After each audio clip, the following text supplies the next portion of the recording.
తాని చంద్రశేఖర్ ఎన్నికల ప్రచారం నిర్వహించారు. ఈ సందర్భంగా మాట్లాడుతూ నీళ్లు లేక కాలువలు కన్నీళ్లు పెట్టుకోవడం చూడలేక, ఉన్నత చదువులు చదివి ఉద్యోగాలు లేక యువత బాధపడుతుంటే చూడలేక అమెరికా నుంచి ప్రజలకు మేలు చేసేందుకు తాను రాజకీయాల్లోకి వచ్చానని స్పష్టం చేశారు. వైసీపీ నుంచి పోటీ చేస్తున్న సుచరిత పవర్ లేని మినిస్టర్, హోంమంత్రిగా ఉంటూ కనీసం ఒక కానిస్టేబుల్ను కూడా తన సొంత నిర్ణయంతో మార్చలేని దుస్థితిలో పనిచేశారన్నారు.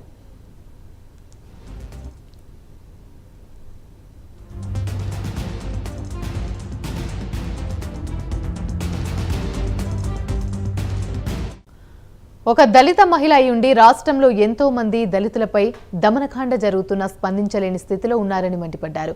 సుచరిత కుటుంబ సభ్యులు ఎక్కడికక్కడ ఆర్థిక వనరులే లక్ష్యంగా దోచుకున్నారన్నారు. తాడికొండ టీడీపీ అభ్యర్థి శ్రవణ్ కుమార్ నీతి నిజాయితీకి మారుపేరు అని తెలిపారు. నియోజకవర్గంలో ఎక్కడైనా రోడ్ల నిర్మాణం జరిగాయి అంటే అది శ్రవణ్ కుమార్ వల్లేనన్నారు. టీడీపీ హయాంలో ఏ ఒక్క దళితులపైన దాడులు కానీ అన్యాయం కానీ జరగలేదని గుర్తు చేశారు.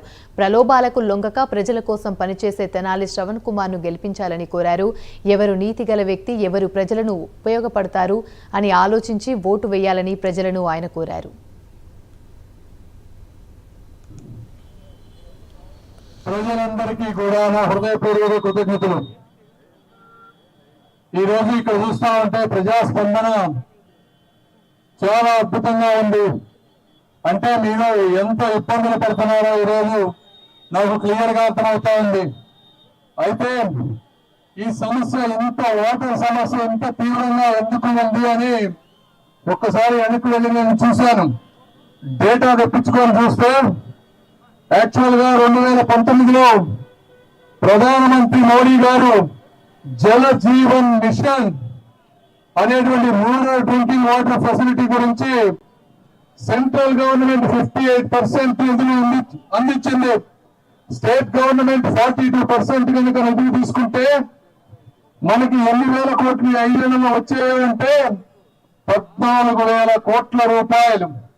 2019లో సెంట్రల్ గవర్నమెంట్ 300 కోట్ల రూపాయలు ఇచ్చింది.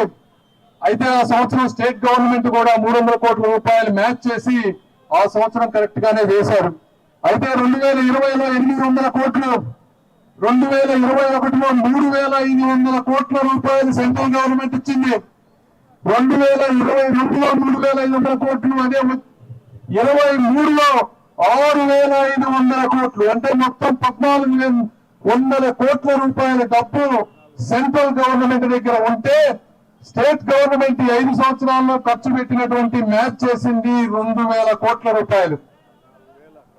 అంటే కేంద్రం 14,000 కోట్ల రూపాయలు మనం తెచ్చుకోగలిగితే